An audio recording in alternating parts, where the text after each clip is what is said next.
ಯಾಕೆಂದರೆ ನಮ್ಮ ಕೆಲವರು ಪ್ರಮುಖರು ಒಂದು ಮಾತು ಹೇಳೋದು, ಇವತ್ತು JDS BJP ಹೊಂದಾಣಿಕೆ JDSಗೆ ಏನಂತ ದೊಡ್ಡ ಮಟ್ಟದ ಅನುಕೂಲ ಇಲ್ಲ.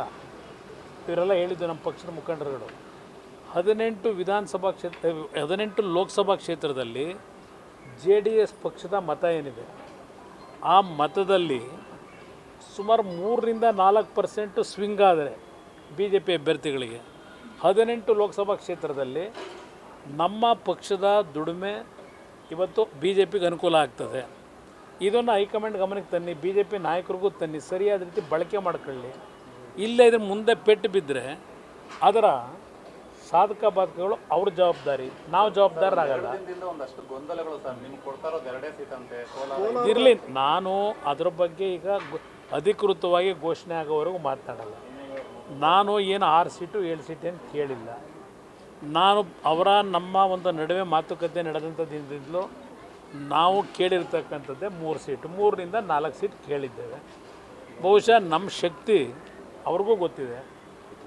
3-4 ಸೀಟನ್ನು ಇವತ್ತು ಕೊಡ್ತಾರೆ ಅಂತಕ್ಕಂಥ ನಂಬಿಕೆಯನ್ನು ನಾನು ಇಟ್ಕೊಂಡಿದ್ದೇನೆ.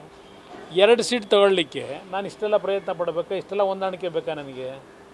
ಹಾಸನದಲ್ಲಿ ಮತ್ತು ಮಂಡ್ಯದಲ್ಲಿ ಈಗಲೂ ಹೇಳ್ತೀನಿ, ಸ್ವತಂತ್ರವಾಗಿ ನಮ್ಮ ಅಭ್ಯರ್ಥಿಗಳು ಗೆಲ್ತಾರೆ. ಸ್ವತಂತ್ರವಾಗಿ ಹೋದರೆ ಟ್ರಯಾಂಗ್ಯುಲರ್ ಕಂಟೆಸ್ಟ್ ಆದರೆ ಸುಲಭವಾಗಿ ಗೆಲ್ತೀವಿ, ಸುಲಭವಾಗಿ ಗೆಲ್ತೀವಿ. ಆದರೆ ನಾನು ಹೇಳ್ತಾ ಇದ್ದೀನಲ್ಲ, ನಮ್ಮ ಪ್ರಮುಖರೇನು ಚರ್ಚೆ ಮಾಡಿದ್ದಾರೆ, 18 ಲೋಕಸಭಾ ಕ್ಷೇತ್ರ BJP ನಾಯಕರುಗಳಿಗೆ ಇವತ್ತು ನೀವು ಸಂದೇಶ ಕೊಡಬೇಕು ಅಂತಕ್ಕಂಥದ್ದನ್ನೇ ಹೇಳಿದ್ದಾರೆ. ಇವತ್ತು ಹಲವಾರು ಕ್ಷೇತ್ರಗಳಲ್ಲಿ ನಮ್ಮ ಪಕ್ಷದ ಸ್ಟ್ರೆಂತ್ ಏನಿದೆ ಅದು ಧಾರೆ ಎರೆದ್ರೇ ಇವತ್ತು BJPಗೆ ಪ್ಲಸ್ ಪಾಯಿಂಟ್ ಇರೋದಿಲ್ಲ. ಕರ್ನಾಟಕದ ರಾಜಕಾರಣವೇ ಬೇರೆ, ದೇಶದಲ್ಲಿ ನಡೆಯೋ ರಾಜಕಾರಣವೇ ಬೇರೆ, ಕರ್ನಾಟಕದಲ್ಲಿ ಇರ್ತಕ್ಕಂಥ ರಾಜಕೀಯ ಚಿತ್ರಣನೇ ಬೇರೆ.